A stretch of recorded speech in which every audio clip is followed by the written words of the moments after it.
This is the greatest podcast in the history of Jiu-Jitsu podcasts. Verbal Tap is great. I love Rafa Sparzo. I just mean, it's just the greatest. Like, not enough, not as in like the best, just the greatest. You know what I mean? You know, you could be the greatest, but not necessarily be the best. In the interest of continuing to be your producer, I know exactly what you're saying. Yeah, so welcome to Inside BJJ. Andrew Marheine, what's going on, man? Not too much. Bad week, but glad you're back. Bad week. Just for me, it's just like, you know, getting back into The swing of things. Into the swing of things. Yeah, Mhm. yeah. We got Daniel Sathler lined up, and he's gonna. I'm telling you, because he's gonna probably call in like 8 or 9 minutes, 10 minutes, supposed to be. So if we're talking about something, we'll wrap it up and then Get him on the phone. jump over to him. Yeah, dude, I lived in PGF world for a week. I was very jealous. Yeah, dude. It kind of felt a little surreal, for real. There were a few times where it's kind of like, wow, this is kind of crazy. Like, this is a really fun thing with my friends. Are we really doing this? Yeah, it looked like a lot of fun. Yeah. And Brandon's just kind of sitting up there like a little evil genius. PGF czar. Yeah, I think it's like surprised, but telling everyone I'm not surprised. Maybe he's not surprised. I don't know. Check the scoreboard, as Yeah. Brandon would say.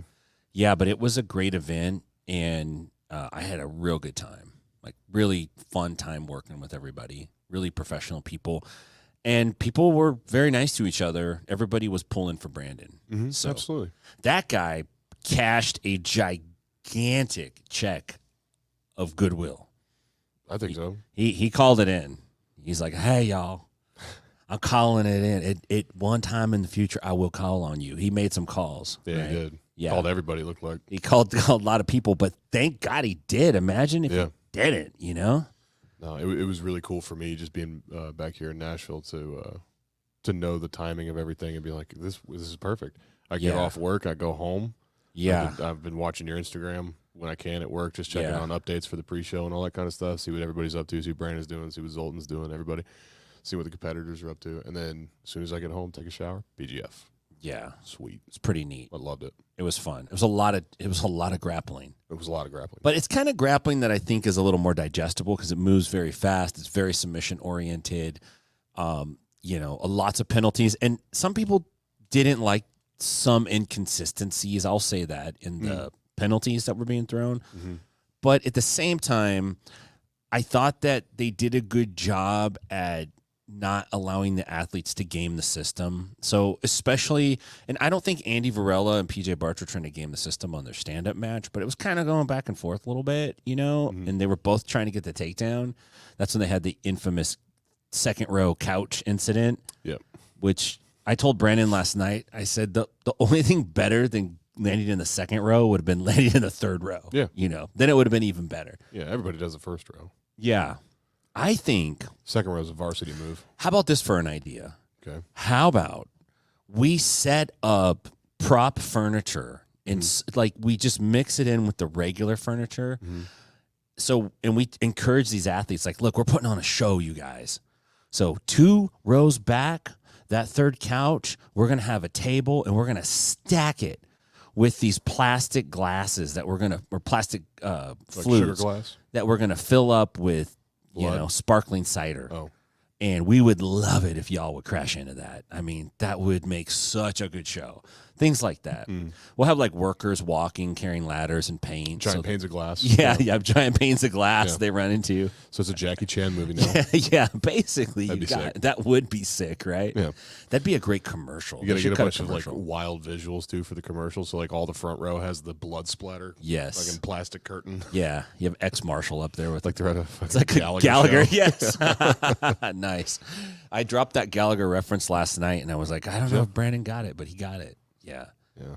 Well, I just said, like, I was telling him, I know that PGF made a big splash because Inside BJJ got the residual backsplash, like being on the side at a Gallagher concert or comedy show, right? Like, you got a little chunk of watermelon your way. It didn't land. It doesn't all go to the front row. Some of it actually ends up in the back, and you're like, holy shit! Like, But that's how you know there was a lot of it. For sure. Yeah, but pretty big announcements, pretty good stuff. I'm really happy for those guys. Craig Jones is popping off, saying he's going to give millions of dollars. What if he comes back and he's like, "The Zimbabwe bucks, guys. That would be great. 2 million PGF bucks. We're having a huge auction. I didn't think I could like him more, but if he did that, I would like him more. We're giving away 2 million Brandon bucks to the coaches for an auction." Yeah, or Zimbabwean dollars that are like, you get a $1 trillion note there. Yeah, It's like 5 cents. I bought some in Ukraine on some market or something. I don't know. By the way, I don't want to turn this into a political show, but the only difference between the Zimbabwe dollar and our dollar, in my opinion, is that we all don't know it yet. Yeah, perhaps. I don't know. Yeah. We're all just assuming it has value. Hey, man. Yeah, who knows, right? I don't know. But it would be funny if Craig Jones came out and did that. It would be very funny if he did that. It would kind of suck, actually. I would be like, we hate you, Craig Jones. We hate you. He's already got the merch for that. Yeah, right. Gotcha again. Fuck Craig Jones. Yeah, no, I'm really interested in what he's going to do.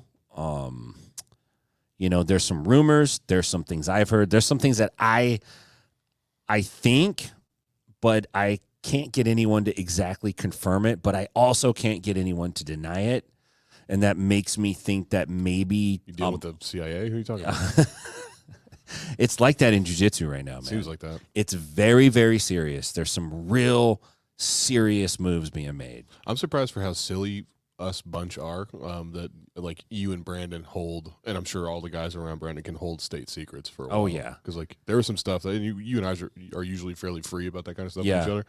You held a lot of info that Brandon told you, and I don't blame you for it, but Yeah. I was surprised with Yeah. how cool it was that you could keep it in. Well, the thing is I don't want to fuck up. For sure. You know what I'm No, saying? I get that. And so there's some things that he told me where I'm like, okay, I'm not going to say shit, dude. Mm-hmm. I appreciate that about other people when I Yeah, go for like, sure. hey, dude, don't tell anybody. Like, I really mean, don't fucking tell anybody, you know? Yeah. It's that old That's- saying, if you tell one person a secret, 3 people know. Yeah, but often, Yeah. right?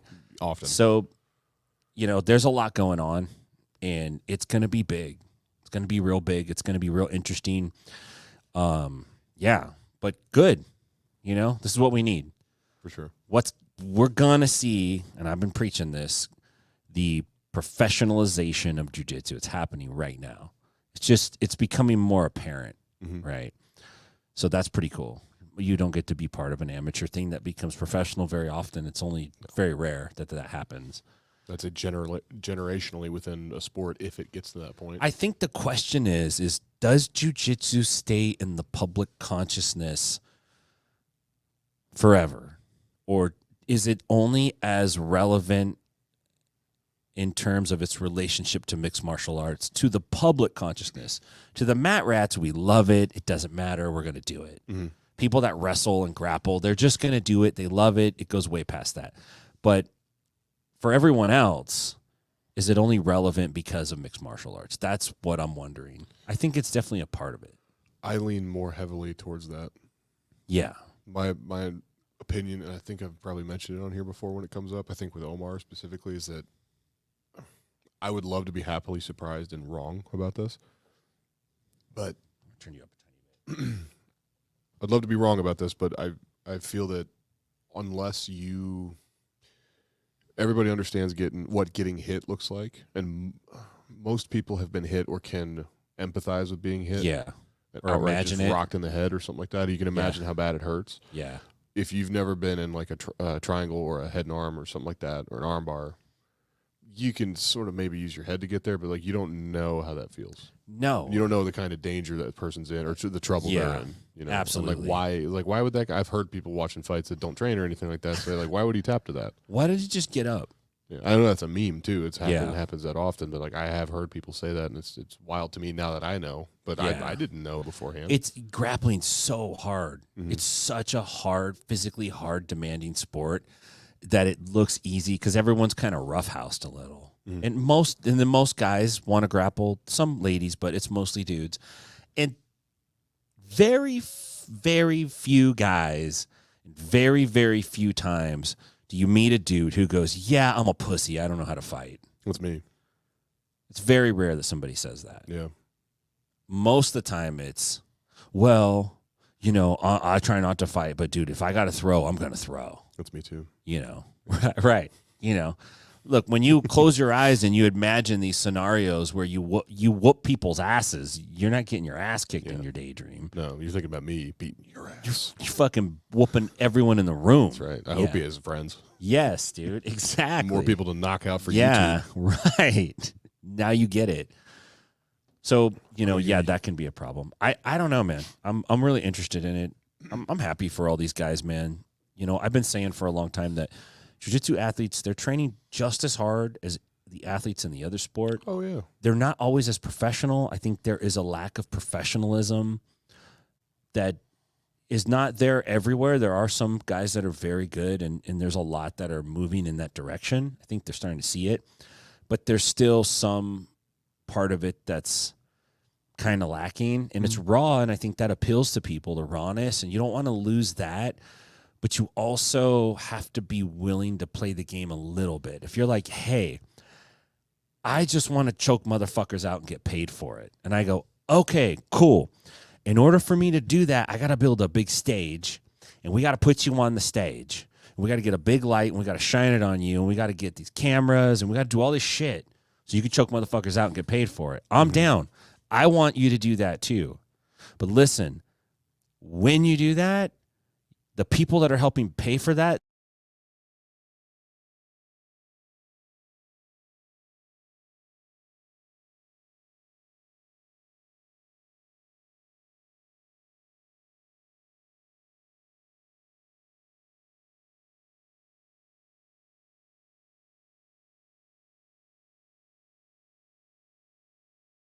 if this goes dark, there's Daniel Sathler right there. If that goes dark, what I can do is just take the audio and slide it over. Does that make sense? Yeah, absolutely. So just to wrap the thought up that we're talking about, it's like if they get that part of it where they go like, okay, I have to bend a little bit for the greater sake of this promotion. So the promotion gets paid, then we all get paid, then that's what you have to do. And that's what it means to be a professional. Yeah. And then once you get to a certain level, you call your own shots. But you can't come into it calling your own shots. It doesn't work that way. No. You got it unless you come with a giant audience. Otherwise, you got to have some room to swing dick around. If you don't, then you just got to both eat the same piece of cake for a little while. Yeah, and everyone's trying to eat. Everyone needs to eat. So that's the tricky part. Yeah. Hey, we are joined with Daniel Sathler. Let's add him to the stage. Daniel, what's going on, man? How are you? Doing good, man. How are you guys? I'm doing well. Good, thank you. So, hey, man, fresh off of PGF Season 6, how are you holding up after the battles that you had there? Dude, it's crazy. I'm doing some recovery stuff like physiotherapy, time to recover the body, to be honest. How grueling is it in terms of having 3 matches a night for 4 nights in a row and then having the playoffs on Friday night? It's hard. It's actually like a whole battle, It's like doing like a tournament, a whole different tournament per day with different body types, different games. So it's a challenge. And then the playoffs, the hardest part is like after you do already like a bunch of fights. So it's definitely something new I never done before. It's crazy. What was your strategy when you went into it? Did you have a plan in mind or like a certain way you wanted to do it? Or did you just kind of try to figure it out each day? No, I had a plan, of course. My plan was just like I did the first days, like submit as fast as I could so I could recover and then keep going, and make everything easy. But even though I submitted fast, as the days pass, like it's not just the fight, it's like being there with the team, coaching, adrenaline, staying there.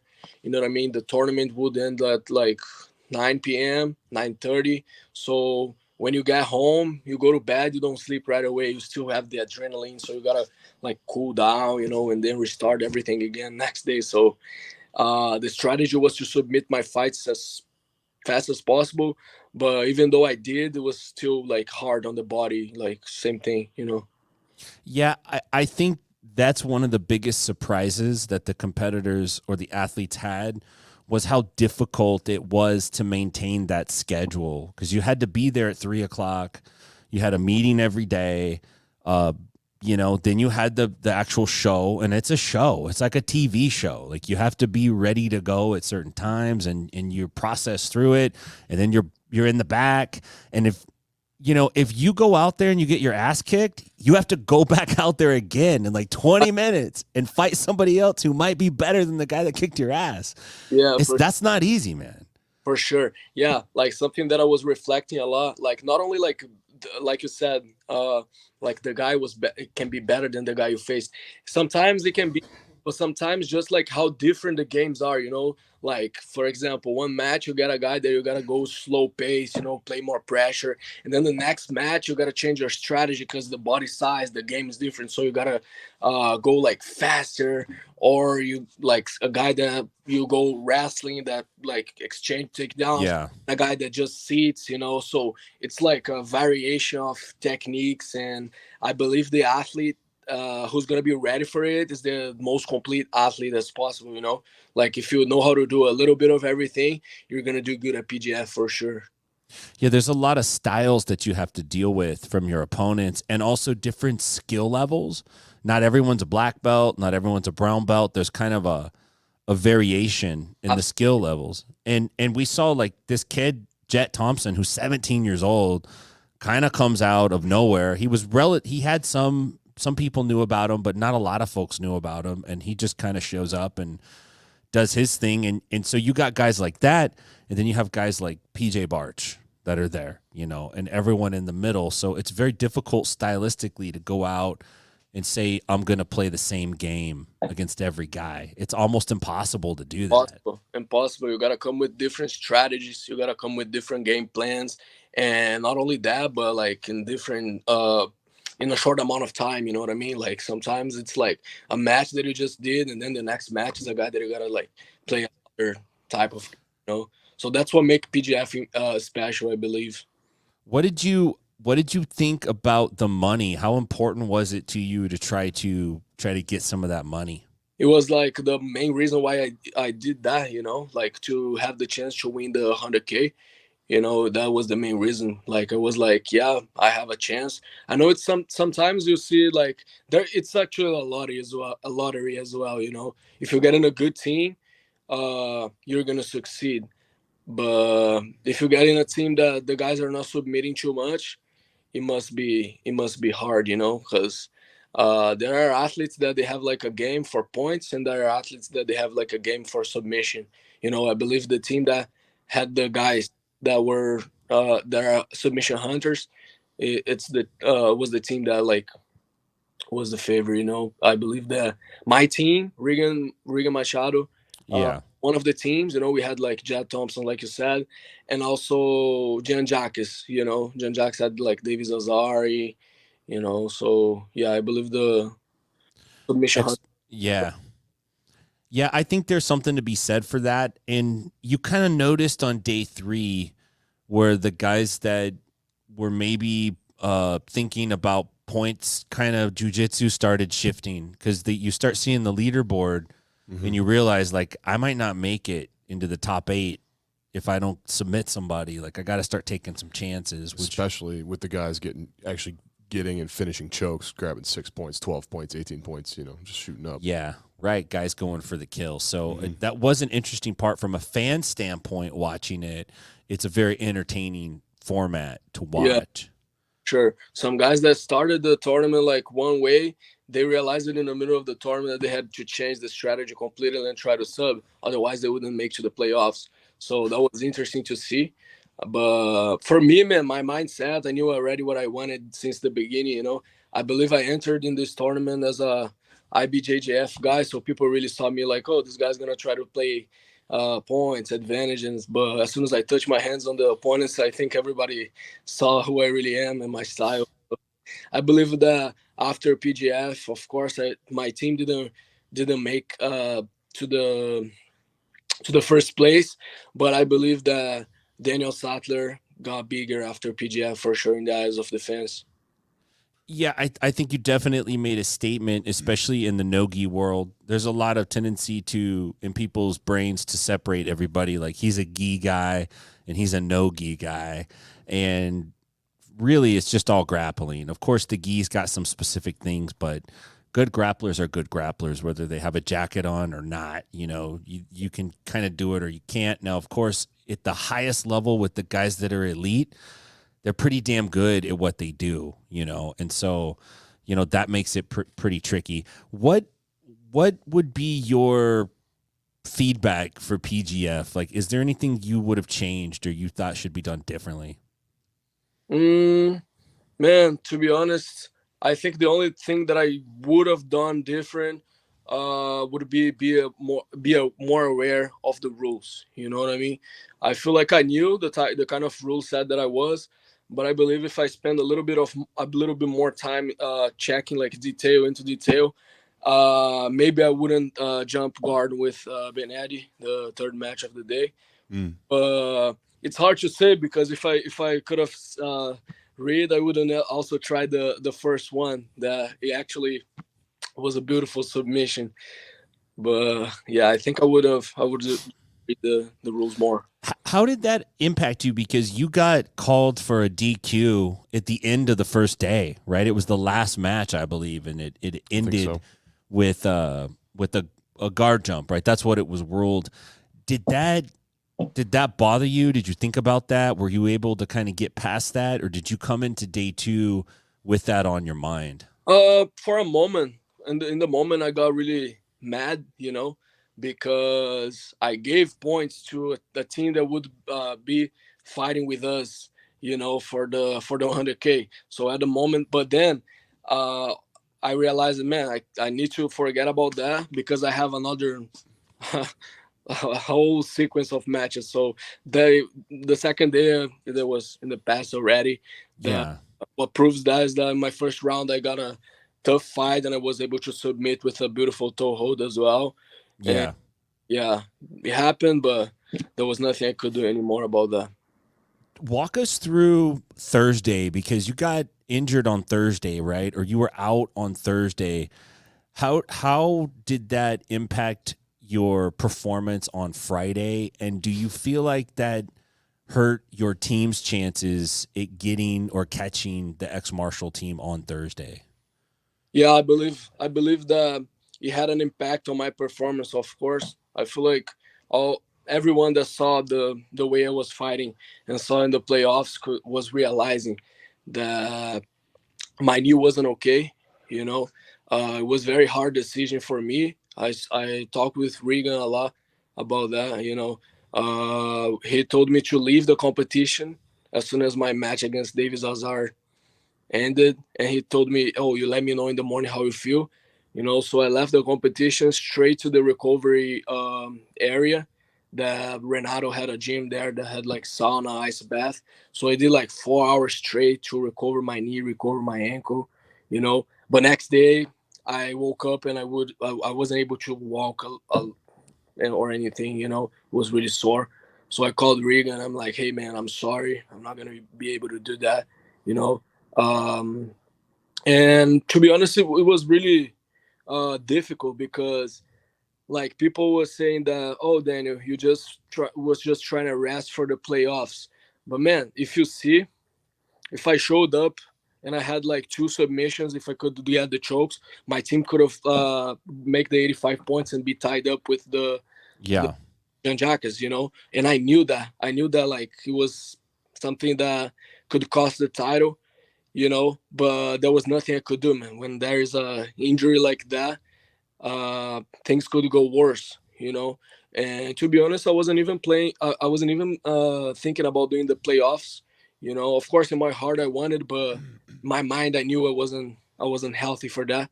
But at the day of the playoffs, I just felt like, hey, man, you know what I mean? I did qualify for that. The team already lost. That's my only chance. So I'm gonna be putting some respect for the event, and at least try. So I at least tried. Ended up getting my teammate, the guy that was on my team, Jad, Yeah. which was a guy that had like a game of foot locks. Yeah, he does. Right, right. Where exactly I was hurt, you know. So I came with a strategy. In the first seconds of the match, I realized that my knee was really bad, so I couldn't stand up too much. Uh, got a penalty call. It was right decision. I agreed the decision. Whatever had to happen happened. You know what I mean? And I don't regret anything. I would if I wasn't hurt, or if it was like my body tired, then I decided to take a day off. But it wasn't really like that. I was really hurt, and I feel everybody saw that. Yeah, I mean, so that submission against Davis Asari was a pretty powerful submission, and you can see on the look on your face during that submission that it was painful. Was it your knee? Was it your knee that popped, or did it pop? I guess it was a knee injury, right? Yeah, Yeah. knee, for sure. Like the guy, let me be honest. He might be a purple belt or brown belt, I don't know. But in leg game, he's a black belt, man. He's like really Yeah. good in black game. I say that because I defend heel hooks really well. If you see my matches against the guys that the leg game, I was able to disengage and connect the guard pass right away. But he came, and then he people don't know, but he popped my both of my knees. It was 3 times, like Oh wow. both of the knees. Like, so one he popped, I defend, I was able to resist. He went That for was the first time. Yeah. yeah, and then he went for the other one, popped again. I was tough, you know. And then I was like, man, now I'm gonna go and defend that and get his back, you know, counter with bull. But then yeah, when it popped, I was like, man, something I thought about was like, I'm not gonna risk because I'm gonna do the playoffs. At the moment of the injury, I didn't know how serious was that in the fight, so I was like, I'm not gonna risk anything. So it just had time for me to yell, "Hey!" You know what I mean? Yeah. And yeah, man, after it passed, I realized like it was serious, unfortunately. Yeah. Would you do the PGF again? Yeah, of course I would. I feel like it's a very good format, and I believe the next time I do that, the coaches are gonna know who I am, and this format's gonna it makes everything exciting. Yeah, for sure I would do that. As an athlete, what were the other athletes saying about the PGF? What was their kind of overall feedback? Did they The like it? that were in the Yeah. format as well there. Yeah. That it was a different, like everyone that was there. From what I know, they were saying like, oh, it's the first time I've ever done something like that, because it's really hard, you know. You gotta be, to be honest, man. I thought it was gonna be easy because I was like, oh, you know Like what? open mat. Yeah. Yeah, 3 matches per day, man. I do like 10 matches every day at Atos, you Yeah. know, guys in the world. But then competition is another blood, bro. Yeah. Competition, another like adrenaline. You know, you gotta be focused. You know, everyone goes hard. So as soon as you get there, you realize that this is not training. This is serious. You know, especially with that type of money. So that was the conversation in the backstage between the athletes, like you know what, this, like PJ said, this is fucked. And it really is, you know, it's a war. But the way I see it in a very positive way. You know what I mean? I don't regret at all. You know, I believe that after PGF, I'm ready for any challenge that the BJJ career takes me into. You know, I believe this is harder than everything I've ever done, to be honest. Yeah, I think that's the general feedback that I've been hearing. For sure, it's the hardest thing I've seen. I haven't seen anything quite at that level. It it at the top ADCC is 2 days, Saturday and Sunday, but nobody's 5 days. Like Like 5 days, yeah, 5 days in a row. You know in what a I mean? row. Yeah, in a row It's against tough. grapplers in the world. You know what I Yeah. mean? Like there's no easy fights. You know what I mean? There's no easy fights. As you can see, like the ranking, you know, Davis Azari wasn't even in the, Top 10. yeah, you know what I mean? I'm not sure. I don't know. I think he I think was in some. He was yeah, 7, I think. yeah, maybe top 10, but like I believe like now the top three, you know, the guys that you look Yeah. 2, 3. But yeah, he was good. Another guy, Jet Thompson, for example, you know, like Savage. yeah, there's some surprise. So no easy fights, no gi. There's no belt. I don't really believe that. Oh, that's a purple belt, that's a brown, but no, Yeah, no, sure. there's no belt, bro. So there's like everyone is tough. So it's really hard to fight like back to back every for 5 days in a row against the best grapplers in the world for sure, man. Speaking of the best grapplers in the world, Craig Jones has recently come out on Instagram. I'm sure you've seen this, and said he's given away quite a large amount of money. And, they're talking about paying guys to show up, which is a huge deal in jiu-jitsu. It doesn't really happen. I'm really interested in what your take is on this. What's your impression? How you feeling about it? Is that something you'd be interested in? Absolutely, man. It's the growth of the sport. It's the evolution. It's mm, man, there is like no words for that. I'm very happy that the sport got to this level. Like pay to show up. That's incredible. Is prestige more important than money, or would you rather be paid? If you had to choose, if I said like, hey, you could get prestige or you can get money, what's more important to you? Of course, I would rather to have both. You know, Of uh, course you would. I get money that, but is like, good, prestige is good, but man, it's a hard question. That's a hard one. It's it depends how much money, how much money. It's an amount that is gonna like change my life, or it's just like what if it was an amount that you could just compete? You don't have to teach. You don't have to work anymore in terms of a lot of guys that are competing, you're also teaching classes. You're teaching yeah, yeah. classes, you're teaching private lessons, you're doing all kinds of shit. What if it was just your money is just you competing and getting ready and competing? I would say with the money. Yeah, if it was something like 20,000, let's say that's a fair amount. Yeah. Yeah, probably. Yeah, I'll choose the money. I think so. I mean, and I think that's right. I think that's the right thing to do because Yeah, what the amount of work that jujitsu athletes are putting in is the same as a professional athlete. It's not absolutely. different. The sacrifice is the same. So when the payout starts to come, you should take the payout, in my Absolutely. opinion. That's No, what no I believe. You know, the money offer. I believe that us as athletes, we do a lot, and we put a lot of love into our preparation. You know what I mean? We put a lot of love, we put a lot of sweat, we put a lot of effort. We do ice bath, we do physiotherapy with the best guys that we have. We do have a good diet, good supplements, and there's a cost. Like a wrestling coach, a good wrestling coach, private lessons with with a guy that knows a lot of the leg game. So I believe it's a very good start to have like good payouts. You know what I mean? So yeah, man, I'm very happy that jiu-jitsu is already reaching this level, and I'm just excited because I'm young, healthy, and I'm gonna be part of it for sure. yeah, you're in a good place because it. People tried to do things like this 10 years ago, 20 years ago, and it just there wasn't enough. Like we weren't ready. And I feel Yeah, like now the time people are ready, the infrastructure's in place, the athletes are ready.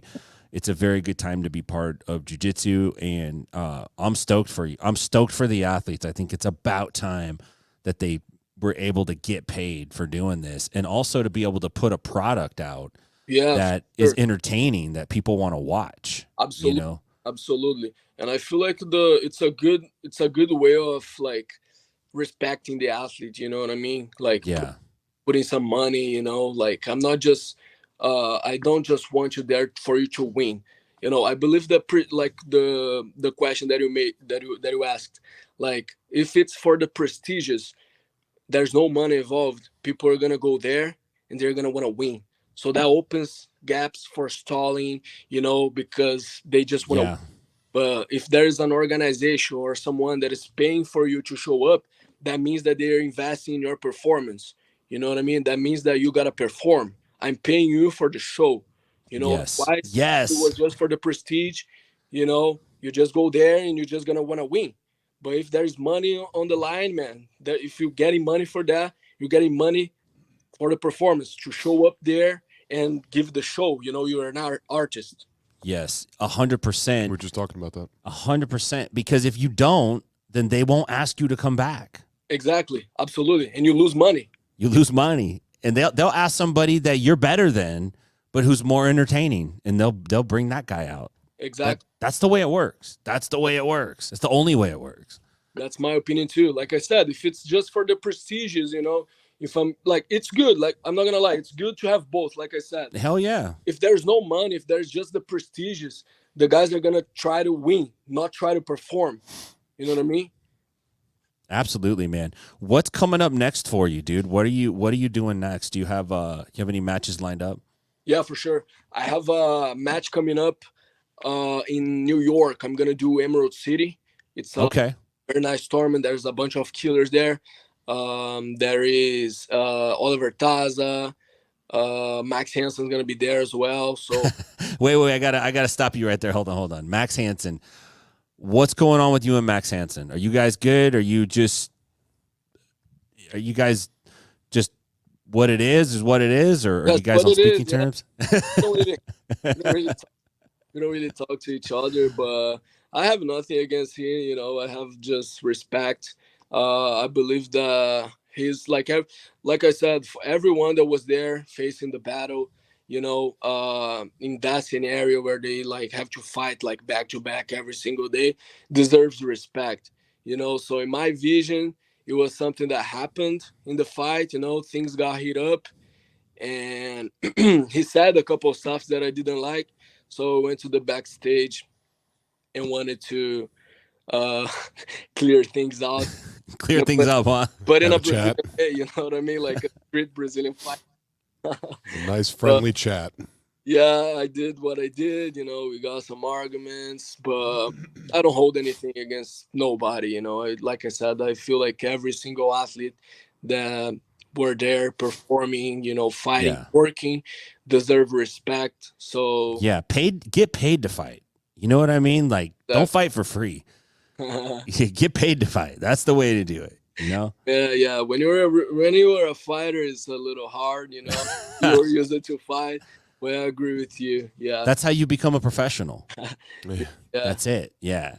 So Emerald City, man, what's up after? You got anything lined up after Emerald City? After Emerald City. Yeah, I forgot to mention as well. I'm gonna fight IBJJF Worlds. I'm gonna fight in the gi Worlds. Oh shit, nice. I'm like, people think that I just quit the gi, but that's not true. You know, I like to do both.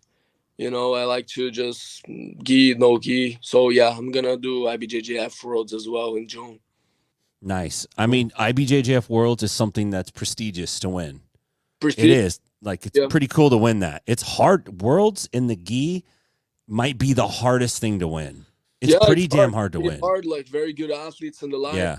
But I'm going there to submit my fights. You know, there's no advantage in my mind. There is no point in my mind. I'm gonna go there for the sub. You know, some people really don't care about that, but yeah, that's true. And my sponsors and the people that I chose to be around me, we care. So that's all that matters. So I'm gonna go there and I'm gonna hunt for the submission. You know. What's your favorite submission in a gi? In the gi, I would say same as in the no gi, armbar. I really like armbar. Armbar, all around. Gi or no gi, yeah, armbar. Both. Yeah, but the interesting thing about me is that I'm not just a submission. Like, I'm not a guy that submits in only one position. You know, if you got my subs at, for example, at PGF, and that was something I planned. I didn't want to just like armbar like everyone. I wanted to show a variation of submissions to be able to show to the public, to the fans, that I know how to do a little bit of everything. So if I'm not wrong, I did the toe hold, heel hook, rear neck choke, fly arm bar. So we had like a nice variety. Nice handful. Variety, yeah. That's what I was looking for, you know. And it's not easy to submit guys at that level. It's really hard. It's very hard to catch those guys. Yeah. I had to drill the whole month, like a bunch of submissions. Yeah, drill to win. Hey, are there any events that you want to do that you haven't done yet? Is there anything out there that you would like to try? Yeah, man. To be honest, very. I can name two tournaments that I would like to do. I would like to do the one that happens in Europe. It's Polaris, maybe? How about Polaris. Polaris? Polaris. That's a very interesting one. And another one that I did before, but I want to do that again is Who's Number One. I really want to go there again and get some more matches and eventually fight for the belt. I don't want to just be the guy who just showed up there, got a beautiful arm bar and laughed and don't come back. You know what I mean? I want to come back. I want to show why I deserve to come back, and eventually I'm a guy that I have goals in my life, so to win the belt, to bring the belt to San Diego is going to be something really, really special for me, If Craig Jones calls you up tomorrow, what's the answer going to be? For the organization that is. Of course. You know what my answer is going to be? What's that? Send me location. There you go. I like it. Yeah. Hey, Daniel, thanks for coming on today, man. Tell our fans how they can find you. What's the best way for them to catch you online? Thank you so much. You guys can follow my Instagram, Daniel Sathler, BJJ, and I'm posting my life, my routine there, and my gi and no gi. But don't worry, it's not just because I'm a gi guy that I play for advantages. Like I said, you guys can find very good jiu-jitsu, gi, no gi, MMA, There you go.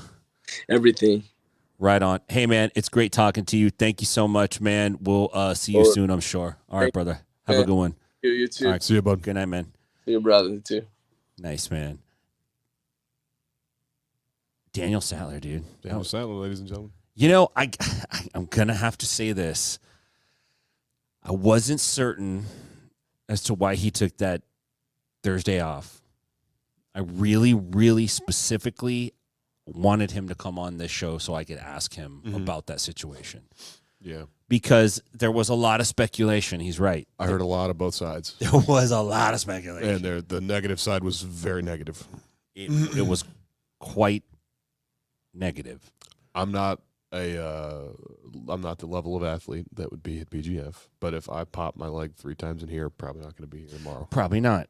Right. Now, and I have to say this, that injury, that submission, I know it very well because that was my highlight submission one of the nights. The night that it happened, we had to have our own highlights on the post show, and that was mine.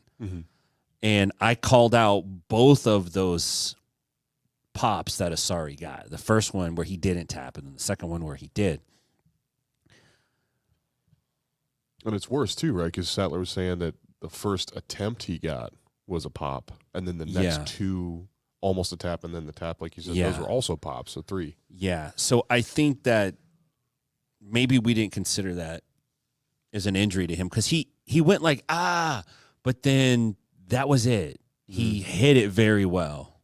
But I actually didn't consider that part of it, to be totally honest with you. So, well, I think the news that like in an event like this where a guy is taking any time, like if you don't outright like, hey, I'm like donezo, I'm injured. Yeah. I'm hurt, right, kind of thing, and you're just done, and you have to get a substitution. Yeah. Like I think if you're just like, hey, I just need a day, that's so aberrant compared to the guys that have already got knocked off and that kind of stuff, So it's like, hey, what are you doing? You're not really allowed to do that. Yeah. But, so. But yeah, I mean that's bigger than thinking about those 3 pops. It's like, oh, okay, well, I've definitely had a pop before where I was done the next day, but then I came back the following. Right. I've been there. Yeah. So I think that answers some questions. Yeah. To be honest, it answers some questions about that situation for me. And I gotta say, I walk away from this feeling better about it. Yeah. Like more of a Daniel Sattler fan. He didn't strike me as he was bullshitting. No, I think he was telling the truth. I think so. he was being honest. So yeah. And dude, he was doing really freaking good, dude. Just want to say also, like, I totally get guys at the other end going, the ones that I thought were rational, yeah. like, hey, man, if you got to take a day out, then you need a substitution because you're Listen, fucking your team. Like, if I'm one of those 20 that guys, if I'm one of those 20 guys, I'm yelling at him over it. Yeah, I get it. I'm trying to get in his ear and get him gassed up. Mm-hmm. I get that too. I'm definitely trying to do that. Yeah, for sure. What a great event, dude. I swear, man, it's freaking cool. It's really neat. It may be the most digestible piece of production jiu-jitsu that we have right now. Yeah. It's really beautiful. I was looking forward to watching it live every day. I would go back over and watch the pre and post shows and the highlights and all that stuff. It was really, really great event. The pre-show, I might just toot my own horn a little bit, was a pretty big smash hit. Thank God. We took it real seriously. We did. Me, Rafa Sparza, and Jake Watson took it really seriously. You guys are great. And Raf is is egotistical as I am, and as much as I like to talk and see my face on the camera, he does too, but he also is really freaking good at what he does. I was really impressed. Everything that happened behind the scenes for us happened because of Raf and Octavio, who you'll never see Octavio on camera. He's like, you got to meet him. He's a freaking great dude, but he will never be on camera. He refuses to be on camera, but he's a great dude, and he ran so much shit behind the scenes. It was really impressive. So I could just sit in front of the thing and turn on and just start talking shit. You know, I know you can. We did a lot of work You and did a lot of preparation, but those guys really, they pulled some serious weight. Yeah. So we've been doing grappling weekly. We started doing that. I'm sorry, the grappling hour, the bullpen. We've been doing it once a week on You've Wednesdays. been doing that weekly, yeah. Yeah, weekly, building up to this. We were trying to get reps in. I think it paid off because you guys flew together, glued together really well. Yeah, it did pay off. We already had some chemistry. I think what also helped is we were all sharing the same Airbnb together. And so there's a little intimacy beyond just the professionalism. Just mashed up on each other, fucking with each other, talking shit, getting home late, going out to eat, staying up till 2 a.m, writing notes for the next day, getting up in the morning, prepping. We'd take turns cooking each other breakfast or ordering breakfast. We just helped each other, iron each other's shit. We were just all looking out for each other. And man, when you're trying to be creative and you're trying to do something and your guys that are with you are helping you, it's so fucking good. Yeah, you're going through the good and the suck together. Is that trench bonding? It's so good. It's cool. Versus you're working with people that are in competition with you. And they're not trying to serve you up anything. No. They're hoping you slip on a banana peel. Yeah, as soon as I can stab this guy, I'm doing it. Yes. Yeah, that sucks. There was none of that. That's great. Which is awesome. It's good to hear. I didn't assume there would be, but that's great to hear. Yeah, but I mean, it's just like anytime you do this kind of work, anytime there's a camera involved, then, you know, we're all wild. There's something to be said about people that want to be doing all that kind of shit all the time. And it's easy for everyone to want to steer the ship. Easy, right? But everyone worked together, so it was freaking cool. So we're going to keep doing it, and we got some potential things lined up. That's cool. For some big events in jiu-jitsu, so I'm really stoked about that. I want to keep it up, keep it going. And PGF Season 7's coming. Oh, really? Yeah. I can't tell you How when. do you know? Because I know a bunch of stuff, but I've been sworn to secrecy. I hate state secrets. Again. I don't believe in them. And I'm glad that you acknowledged that I didn't drop the secrets and that you understand that it's not personal. I would normally exaggerate and say that I tried and poked and pried, but you would just say, I can't tell you, but it is great. And I would just get stoked about that. Listen, I'm doing this. Because I can also be trusted with state secrets. Yes, and I'm doing this for us because we got our own thing going, and we're trying to get doors open. And so as long as that door's open to me, it's also going to be open to you. But if I fuck that up, then it's closed for everybody. Then my lineage is cut off. You know what I'm saying? Nobody wants that. Yeah, but blue belt. Now you better not fuck me over. No, man, I love Brandon. I've known Brandon for a long time. He's sick. I'm on Team Brandon. I told him, look, if you want me to take out garbage, I'll take out garbage. Whatever you want me to do. You tell me what you want me to do, I'm going to show up and I'm going to do that. Yeah. And he said, I want you to be like this kind of particular, this is what I think you should do. Do it like this. And I'm like, oh, I could do that. So that's what we did. But it's good to be home, man. I'm glad to do this again with you. We all missed you. Everything. We only caught fire twice. Yeah. We put it out really quick. Super quick. Quick enough that we didn't even need to call you about it. Yeah. And you still haven't noticed. Yeah, it went well. Yeah. Excuse me. I think it went well. I mean, I'm back. I'm back, bitches. Let's go. I love training. The first thing I did when I got back was like go to open mat. Very next morning. Brandon said he did the same thing. The only thing I hate about working weekends is I miss that. I miss mats. I know, dude. I know. I miss open mats. I miss comp class. But what about, are you going to miss when Eddie Bravo comes out? I am going to be asking off tomorrow. June 15th. June 15th. Nashville, Tennessee. 10p. Oh, dude, it's going to be 11. Master Eddie Brush. 11 to 2. $150. That's the conspiracy theory portion, and then 2 to 5. Listen, I'm gonna break it down for you. 11 to 2, 150 bones. If you're not a 10th Planet student somewhere, if you are a 10th Planet student somewhere, 125. And if you aren't, we shall know. Okay, listen. The first hour, I promise you, is going to be entertaining because it always is. When I tell you I can't wait. If you've never been to an Eddie seminar, the first hour just keeps getting better. So it's really good. And then the next 2 hours, like, it's good. It's fucking good. But Eddie's a real mad scientist, dude. He's really, like some people get irritated at the stuff he says, but I sure don't. He's fucking hilarious. I love that dude. And he's very, very smart, and he really cares. Does he have a show out here that weekend too? Not that I know of. If he does, I want to go. Yeah, not that I know of. Okay. But, that'd be cool too. I'll keep you updated. The same weekend, Big MF is coming out to Nashville the same weekend, dude. This is like almost as exciting as Eddie. This might be the best weekend ever out here. I can't wait to meet Matt. So, yeah, the Big MF is coming out on an aeroplane. Oh, by the way, that following 15th is a Saturday, 16th. That following Monday, I should have my book published. Hey. Nice. Where's that? Where can we find that? That'll be on Amazon. It'll be all over my social media and stuff, but it'll be on Amazon. Nice. Self-published. I'm not doing anything huge with it.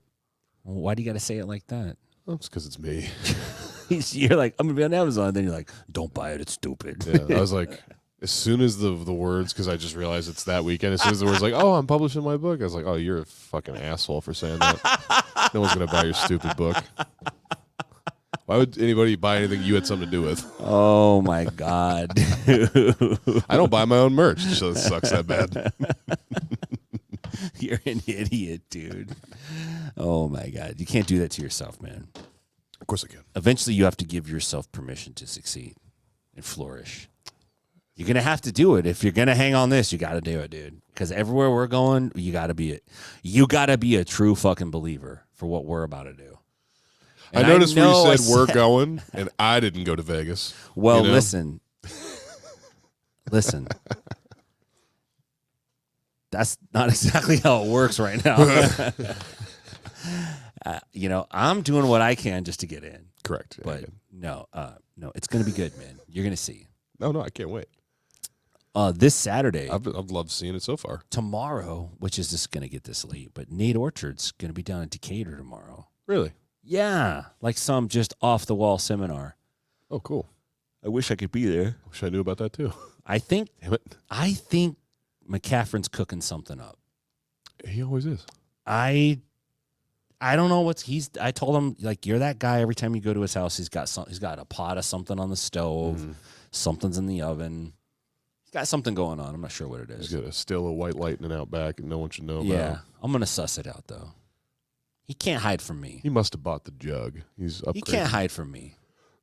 He thinks he can. He's got that southern. I'm from Stockton. I could sniff that out. Like, thinks he's slick. I'm onto your game, countryman. Thinks he's slick with that charming accent. This is like a very friendly jiu-jitsu version of No Country for Old Men. With you both? Yeah. Anton I'm Anton Cigar, and he's Llewellyn. Llewellyn, don't take that PGF money, Brandon. I was actually envisioning you as Tommy Lee Jones, but yeah, I'm Anton Cigar. I'm trying to get him. You think so? Yeah, of course. Okay. Who else am I going to be in? Tommy Lee Jones. I'm trying to suss him out. Well, then I'm not. I guess I could be Tommy Lee Jones, but you're kind of saying I'm an old guy. Correct. Happy almost birthday, by the way. 70, 71. It's gonna be 46 years old. He was young. Yeah, man. Listen, I'm still training all the time, You are. so I feel good about that. You're still irritating me with wrist locks that come out of nowhere. Yeah, I can still turn it up. I just try not to, because I feel like sometimes when you're going at that high speed or that high level of intensity, you could just feel the injuries lurking. They show the fuck up. Right around It's the like corner. drug dealers when you get some money. You know what I mean? They start popping up. I did a weird twist today before at the open mat we had before Yeah. this, and my knee was like, "Hey, Poppy, Yeah, calm down." yeah. I was like, "Okay, I'm switching clothes. yeah. I'm good." That's the thing that I'm looking out for now. I'm like, of course, it's like I want to win, but I want to come back tomorrow. I want to have fun. I'm 46. I'm not winning worlds, dude. I'm not going to get signed by the PGF. I'm not going to be on EBI. I'm done, dude. I'm just fucking having fun. I'm training, trying to raise up samurais and doing this shit and having fun. Running some schools and like trying to open doors for people. That's what we're doing. Let's go. It's better than getting hurt. Fuck yeah. I mean, I probably still will get hurt, but, Yeah, me too. I know. Whatever. Both negative. Like, yeah, we will. Oh, it's just realistic. It's real. part of the sport. Yeah, that's true. Yeah, I'm stoked Eddie's coming out, man. I can't wait. We're going to pack it out. If you're listening and you want to come, you got to pay. Hit up the Venmo. Nashville 10P. It's Again. Nashville 10P. That's the Venmo. Nashville first, then the number 1, then the number 0, then the letter P. Take cash at door too, but you let us know you're coming. Yeah. Need a head count. Yeah, don't be stupid. Bring your money. Don't show up without money. Think you're going to hem-haw around and get on the mats. I'm going to kick your ass out. I drove 5 hours. I left my wallet at home. Yeah. You get guys that come to linger. Oh, I'm not going to do the seminar. I'm just going to sit on the mats and stretch. No, bitch. You're not. They're just like, they're stretching and like miming the moves. It's like, get the fuck out of here, dude. No, a flight from Cali Listen, to here isn't cheap. So. This is what I'm going to do. This room here is going to be an overflow room. And if you're too cheap to pay $125, you could pay $25 and you can come and listen to the seminar in here. That's you can't fair. see it, but you could hear it. That's fair. You could just listen to it. That's more than most people would do. And I'll put the mats down and you could try to suss out what Eddie's saying. If I see you peeking, I'm going to fuck you up. Oh, that door's locked. From no, the outside. Yes, no video, right? And you're in here. Correct. They might steal our podcast stuff. We're gonna clear the room out. Okay. Good What call. if we sold it? We literally sold like 30 of them. We just want to hear Eddie. We just come for the first hour. I sell first hour tickets. Just because the first hour you just need to listen, basically. And you get like a 10% discount if you want to Hey. pay the rest of the package. Yeah, he'd probably be like, "Yeah, man, I'm down. Give me a cut." What's my cut? Man, no, I'm really excited. I love Eddie. 10th Planet has Can't been wait to meet him. 10th. I never thought it'd be part of 10th Planet Jiu-Jitsu. All this shit is the last thing that I expected to do. 100%. When I started listening to his podcast because of the subject matter that I was wicked interested in, Yeah. that was before I even started doing jiu-jitsu. Before I even, not only, I was like, oh, not just like, I don't know if I'll ever be 10P. It's like, I don't know if I'll ever start jiu-jitsu. Right. I wasn't even training then. Right. Isn't that wild? It's crazy. It's crazy. And now it's had such an impact on my life that the dude that invented the shit that I'm doing Gonna now come out here. You're gonna meet come out him. here and be like, hey man, Yeah. you mean a lot to me. We've never met. It's really Yeah. cool. It's fucking wild. It's crazy. It's fun. It's really fun. All the cool shit that I have in jiu-jitsu is because of this podcast. I swear to God, all of it is. Like, of course, I trained at a local school and I trained with a group of homies for like a long time in Stockton. A long time. Before I splintered off from the group I was part of for my own personal reasons. I trained with those guys for a long time. And we were part of one association, and then the guys I was learning from switched to another, but it was the same guys. I was with my guys, and I was just like, wherever you guys go, you guys are teaching me, I'm going with you.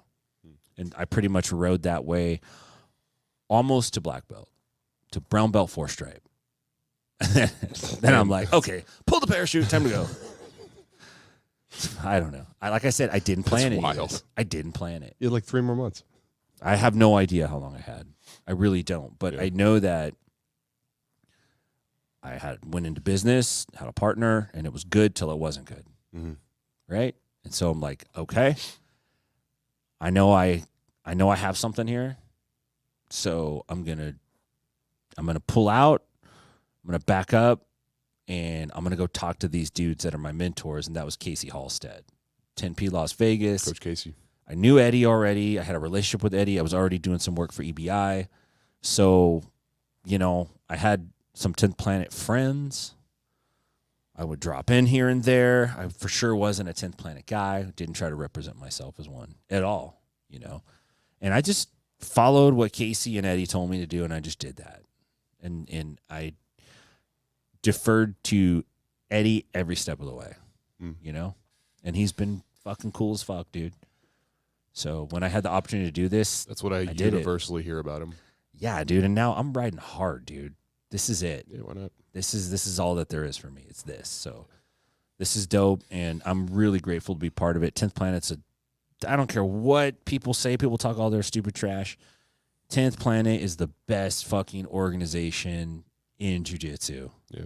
Hands down, the best group of dudes, super chill. You could drop in anywhere and have homies all across the world. It's a really cool fucking group of dudes. Yeah, and that doesn't mean the other orgs are shit. No, it just means, doesn't. Like, this is just great. Just like Brennan said last night, he said, I don't want you to not have a big building. I just want mine to be a little bit bigger.